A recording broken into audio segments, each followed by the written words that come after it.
Salutations, this is Crazed Kitsune, aka Khuma'zi Tayuun, and welcome to Scholar for Dummies level 50. In this video, I'm going over the basics you need to know as a scholar in order to not be terrible at it, including exactly what it takes to become scholar in the first place. So, with the introduction out of the way, scholars are healers, so their main job is keeping everybody alive. You can do damage if it's safe, but don't focus on it or people could die. And that's not a good thing. It means you're not doing your job. Now, scholars have a base class, which is Arcanist. In order to become a scholar, you have to get Arcanist to level 30 and undertake the level 30 job quest. You will also be getting most of your job skills up to level 60 from job quests. With that over with, let's go look at the traits. At level 6, Arcanist acquires Ether Dam, which allows them to hold one stack of Ether Flow. At level 20, they acquire a bunch of things. Enhanced Intelligence is completely meaningless. Intelligence means nothing to a scholar, so we'll just skip on to Maim and Mend, which increases the base damage and HP restoration of your various actions by 10%. It also does the same for your pet. You also get Ether Dam 2, which lets you stack 2 Ether Flow. Quite useful.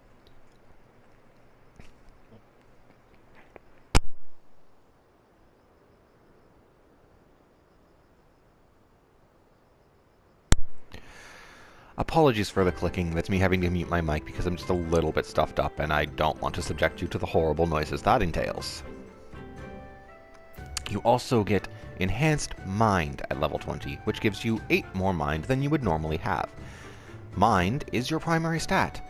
It affects how much damage and healing you will do, so you want lots of it.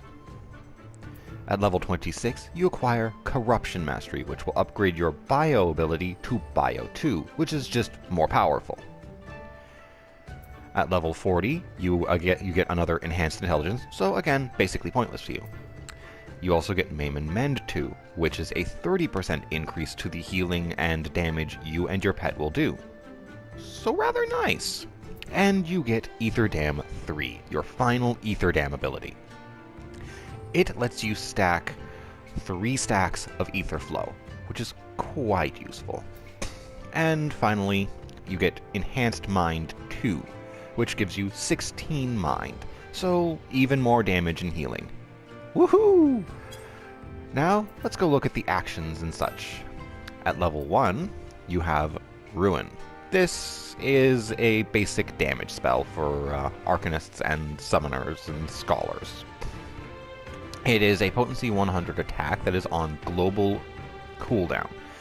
So, once you use it, you can't use any other global cooldown skills for 2.5 seconds. But since it takes about 2.5 seconds to cast, ignore the shorter times in my little display there. I have spell speed. Your global cooldown is over. So, no big whoop. At level 60, it costs 176 MP. And it has a range of 25 yalms. All attack spells and abilities have a range of 25 yalms if they're ranged. Healing abilities have a longer range, because healers want to be further away from the action. At level 2, you get Bio. This is an instant cast global cooldown spell that has a cost of 353 MP at level 60, which is my current level. It is a potency 40 damage over time that lasts for 18 seconds, dealing damage about every 3 seconds.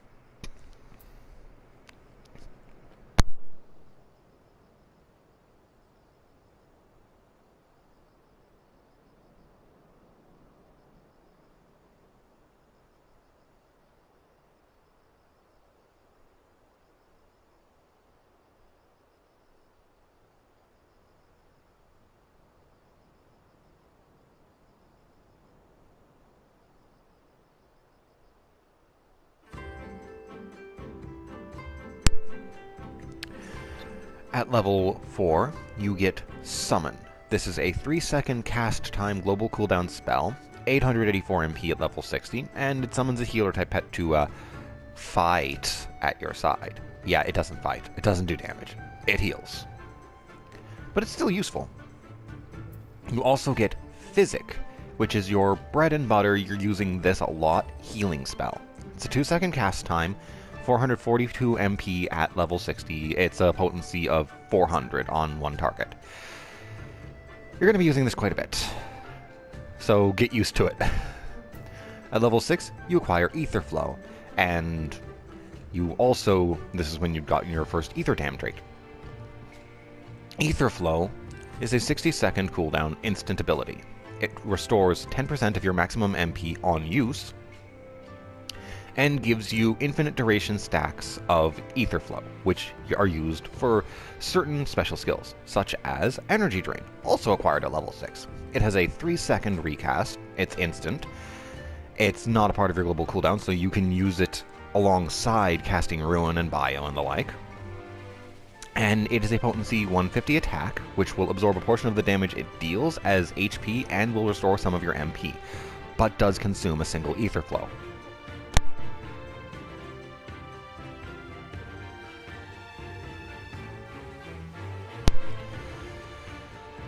Of course, as soon as you have access to it, you only get one stack, so you can only use it once every 60 seconds.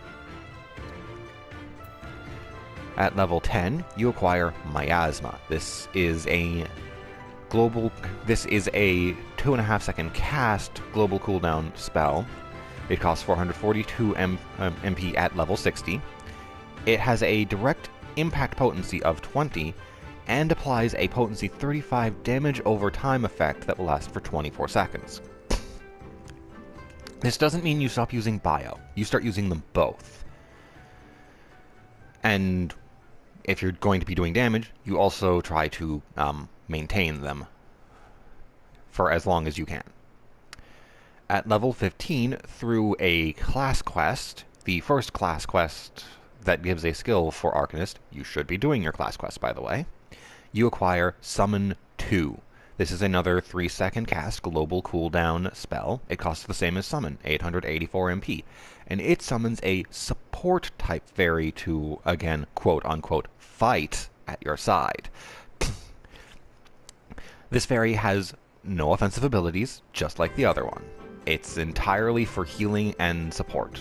Specifically, it can do things like silence, and it can cleanse debuffs from people in an area around it, including itself. So it's useful. Useful as heck, in fact.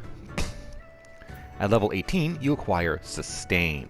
This is a 1-second cast global cooldown spell. It has a cost of 442. So it's the same as casting Physic.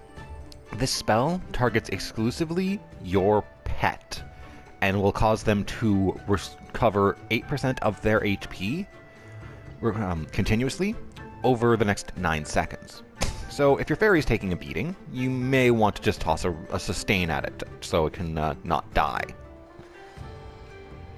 But your fairy will heal itself automatically whenever its health drops below a certain level, because your fairies will always automatically, on anyone within range of them who is below a certain amount of health, use their main healing spell, which we'll get into in a little while. At level 18, you also acquire Resurrection. This is a very important spell to remember you have. It is an 8-second cast time global cooldown spell that costs 2,652 MP. It's expensive. If you need to use this, either somebody was an idiot or you weren't doing your job, because this is to get a defeated player back on their feet. But they will be weakened. They will lose a set percentage of their primary offensive stats for having this done, meaning they will do less damage or produce less healing if they were a healer. Not good to have to use this, but better than not having them at all.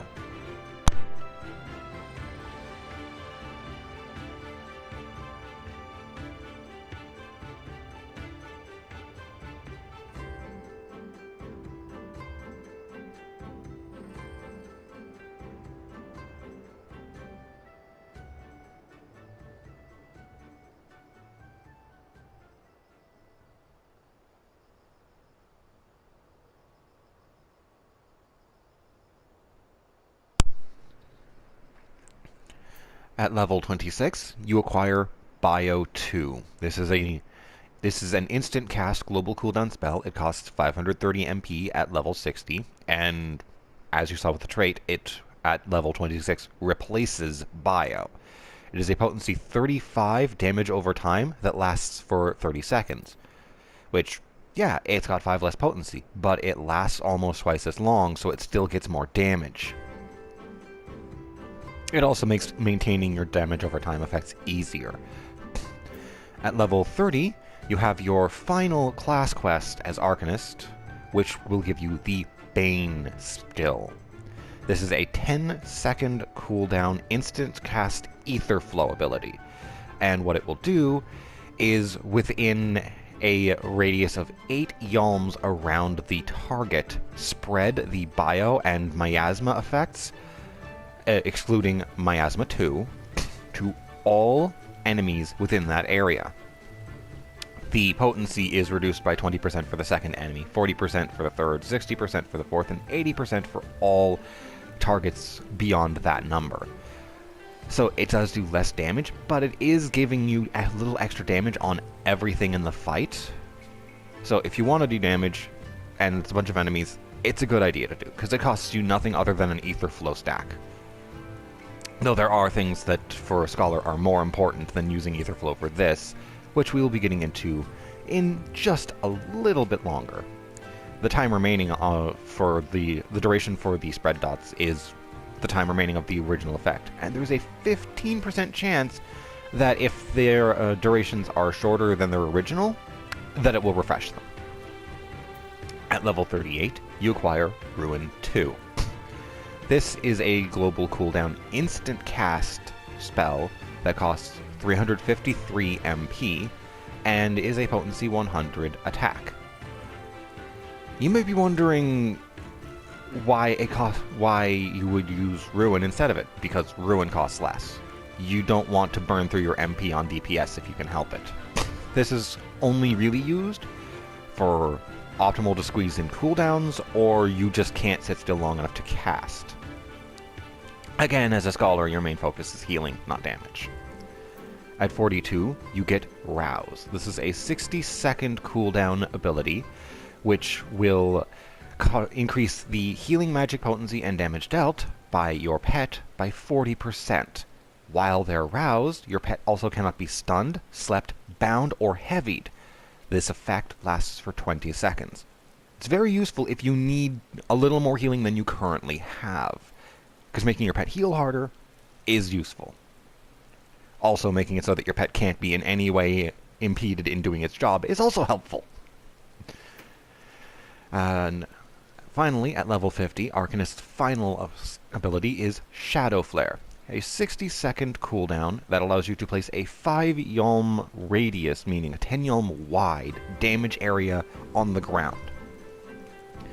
It will deal a potency 50 attack to every enemy standing inside of it, about every 3 seconds, for 15 seconds. And any enemies standing inside of it will be slowed by 5%. But you can't stack this with other area creating actions of your own. You can stack it with a Shadow Flare from every other Arcanist, Summoner, or Scholar in existence. That doesn't matter. But Scholar has another area creating ability, which, if they use it, will erase Shadow Flare and replace it. So let's get into the job skills for Scholar. First up, we've got Adloquium, acquired upon completing your first job quest and becoming Scholar.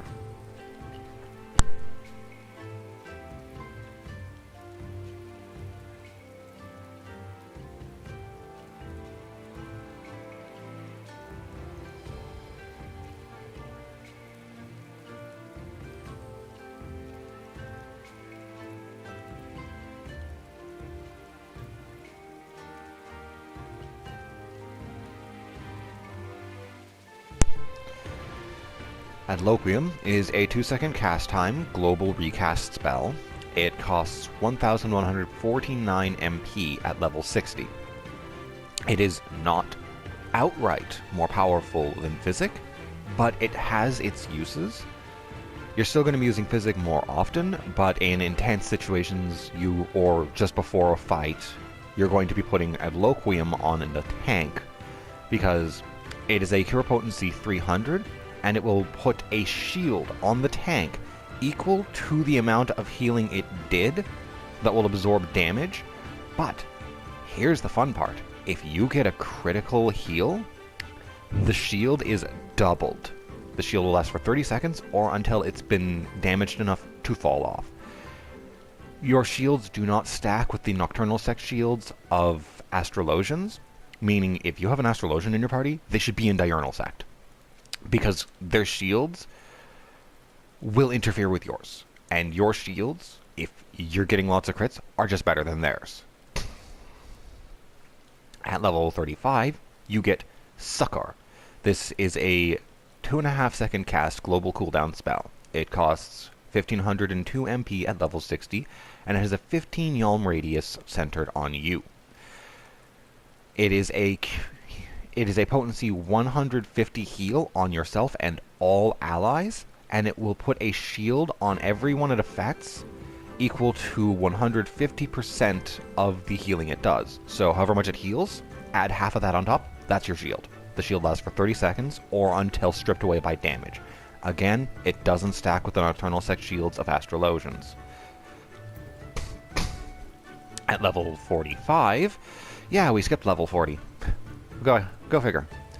You get Sacred Soil. This is the first Scholar exclusive Ether Flow ability, and why you have things more useful than Bane.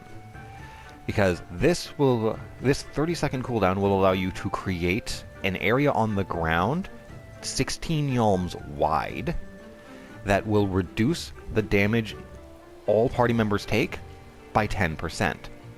Yeah, the description is confusingly worded, and it says that party members will only suffer 90% of all damage inflicted, making it sound like it reduces the damage by 90%. It's 10%. And this area will last for 15 seconds. It also gives a 20% chance that when you place Sacred Soil, your next Succor spell will cost nothing. That effect will also last for 15 seconds. So there's plenty of reason to use Sacred Soil, especially if your tank is making a big pull, or there's a big heavy attack that's going to hit the entire party coming in. At level 46, you acquire Miasma 2. This is an instant cast global cooldown spell with a 5 yalm radius centered on you. So it's got a bit of a risk to using it since you have to get in close and personal to use it. And it costs 1237 MP at level 60. It is a potency 100 direct attack to everything in the radius, and applies a potency 25 damage over time effect that will last for 12 seconds, dealing the 25 potency about every 3 seconds. It has its uses, but is not something you're going to be running around spamming like a lunatic, especially because it's not cheap. At level 50, you acquire the 1 second cooldown Lustrate. This is another Ether Flow ability, and it is a potency 600 single target heal. This is part of why Scholar has the most powerful single target healing in the game. This, your fairy, and the ability to combine your fairy's healing with your physic, you can pump out some pretty massive heals when you want to.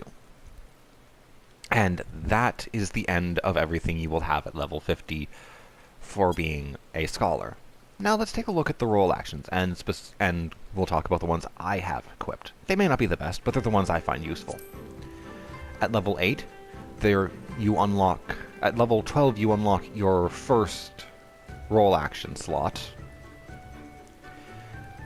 And by that time you have a couple of role actions. When you unlock a role action slot for your class or job, it is unlocked permanently. Meaning even if you level sync to below the level of that slot, you still have it. At level 8, you get the role action Cleric's Dance. It's a 90-second cooldown, and it will increase the potency of your magic attacks by 5% for 15 seconds. I suppose if you're a damage maniac, it can have its uses. I, personally, prefer to do as much healing as I can.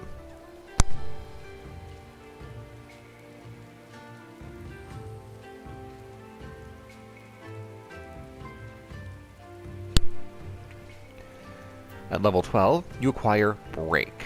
This is a global cooldown, 2.5 second cast spell that costs 0 MP. Sounds handy, but it's not that great. It's a potency 50 attack that applies a 20% heavy, which lasts for 20 seconds.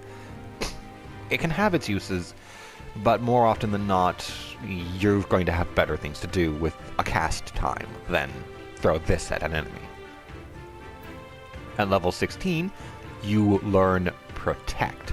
This is a 3-second cast time global cooldown spell that costs 0 MP and will put a barrier on you and all party members within 15 yalm radius of you that lasts for 30 minutes. This barrier reduces the magic and physical damage everybody in your party will receive by about 10%. Very, very useful. You should have this. Next, we've got Isuna. This is a 1-second cast global cooldown healer spell. It costs 442 MP at level 60, and it will remove a single detrimental effect. That's damage over time effects, or things like being blinded, slowed, heavied from the target you use it on. Not everything can be removed. If it can be removed, there will be a little white line on top of the icon for it on the person's little debuff lists. If there is no white line over it, it can't be cleansed. Don't even try. You're just wasting a cast time and MP. At level 24, you learn Lucid Dreaming. For Scholars, this isn't as important because they have Ether Flow, but it is still a good skill to have because you can still find yourself running out of MP pretty hard. It is a 2-minute cooldown. It gives you an MP refresh effect with potency 80 for 21 seconds. What this means is it regenerates your MP over the next 21 seconds. Very useful if you're starting to run out. At level 32, you acquire Swift Cast. This 60-second cooldown is, well, it's kind of amazing because it makes the next spell you cast instant. This buff will last for 10 seconds, or until you use a spell. Pretty much the only real use for it is casting Resurrection when somebody dies. Because you don't want to spend 8 seconds trying to get somebody back into the battle. That's 8 seconds you're not doing anything else, rather than 2.5 seconds you're not doing anything else. At level 36, you get Eye for an Eye. This is a 3-minute cooldown, and it puts a barrier on whoever you use it on, which will last for 20 seconds. This barrier has a 20% chance of inflicting a debuff on any enemy that hits this person. The debuff will cause that enemy to do 10% less damage for 10 seconds. It can be useful, but I don't have it on. At level 40, you acquire Largesse. This is a 90-second cooldown that increases your healing magic potency by 20% for 20 seconds. This is a very powerful ability, and you should definitely have it on any healer. At level 44, you acquire Surecast. This is a 30-second cooldown ability, which allows you to cast spells without interruption for the next 5 seconds. It will also nullify most knockback and draw-in effects. Some of them will still affect you.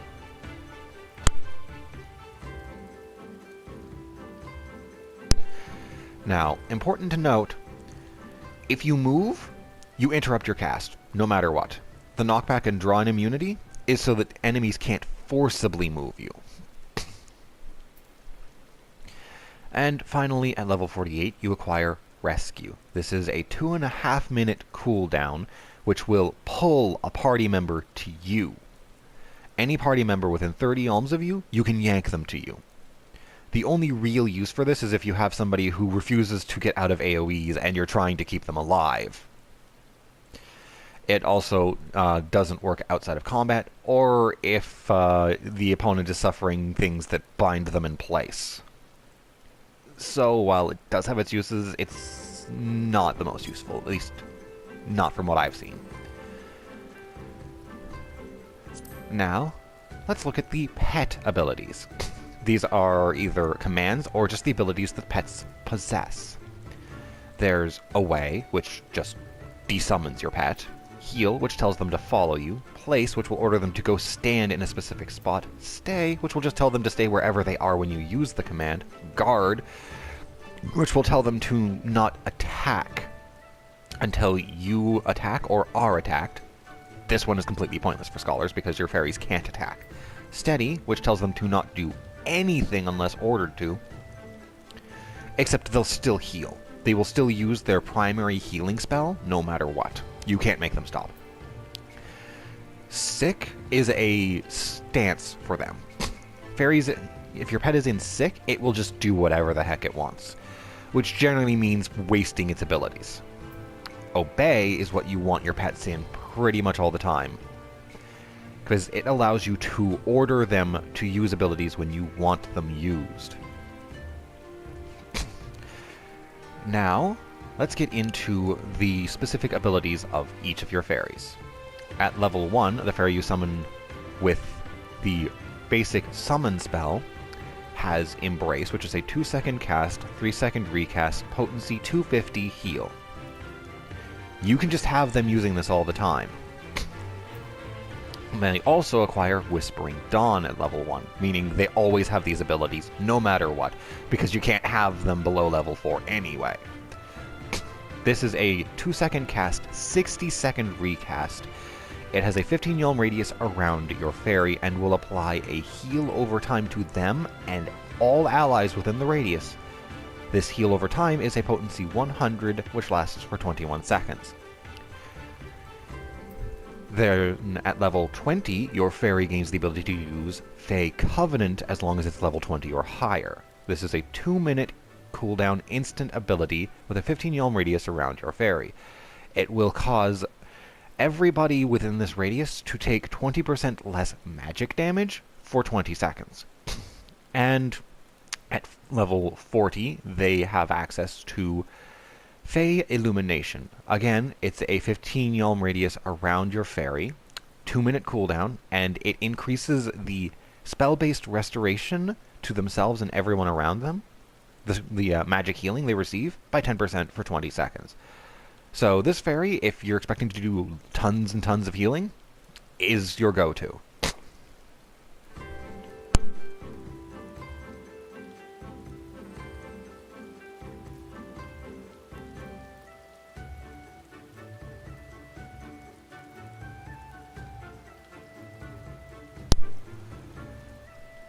And now, for the fairy you summon with Summon 2, they also have Embrace, though it's a different Embrace. And I do recommend you have both Embraces on your hotbar, or if you're playing on a controller, crossbar. Otherwise, their Embrace is identical to Summon 1 fairy's Embrace. The fairies' names, by the way, are Eos for Summon and Celine for Summon 2. So they have the exact same spell effectively, but it's treated as a separate ability, so if you want to command them to use it, you need to have their version on your bar. I have both. They also have Silent Dusk. This is a 40-second cooldown instant ability. It applies a 1-second silence to the targeted enemy. This would be useful if not for the fact that fairies have a command delay, where if they're doing something already or about to do something, they'll ignore your command. It can be useful if you can manage to time it properly, because you can interrupt spellcasts that should be stopped, but don't count on it. At level 20, Celine can use Fey Caress. This is a 20 yalm radius centered on her, 60-second cooldown instant ability, which will remove a single detrimental status effect from every ally in the area. This includes herself.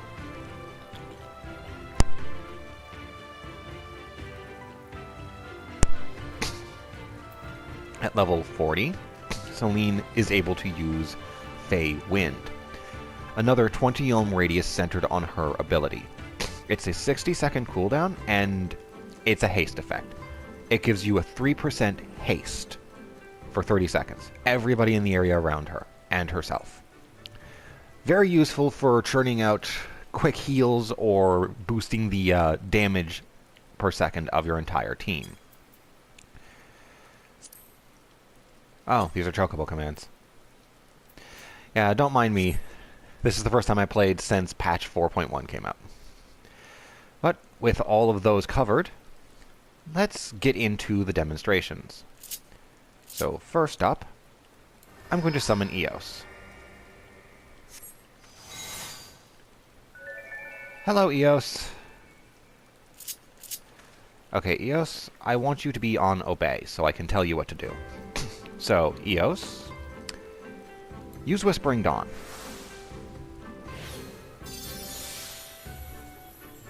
As you can see, we are now recovering health. It's quite useful. Use Fey Illumination.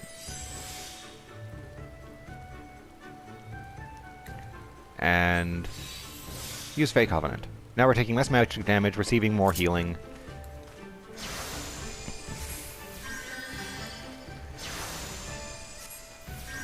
Okay, Eos, use Embrace on me. Thank you.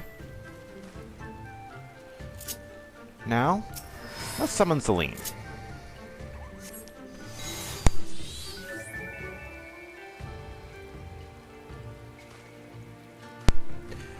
As you just saw there, one Embrace went grayed out again, but the other one is now lit up. That's because I can order Celine to use her Embrace on me now.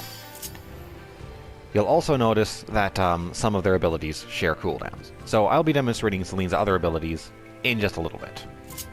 But for now, well, you've already seen me cast Physic, but I'll use it again.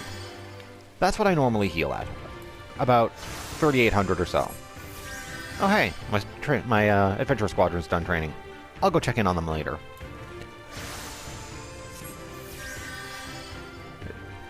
And here is Adloquium. I now have a 27/27 shield. Can I get a crit? Come on, crit. No, come on, crit. One more try. Okay. Here's Protect. I'm now taking less damage. You can't put Protect on pets. If I had a detrimental effect, I could remove it with this. Let's see. Let's put a shield on myself and Celine. As you can see, because my shield is so much weaker than the one my Adloquium put up, it didn't actually go on me. I can't demonstrate Resurrect because I would need to have somebody who is dead.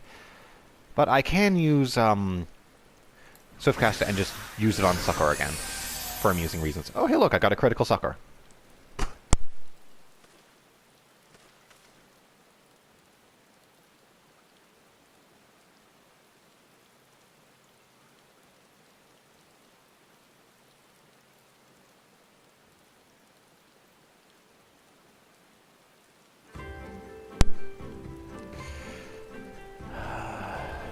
Let's see.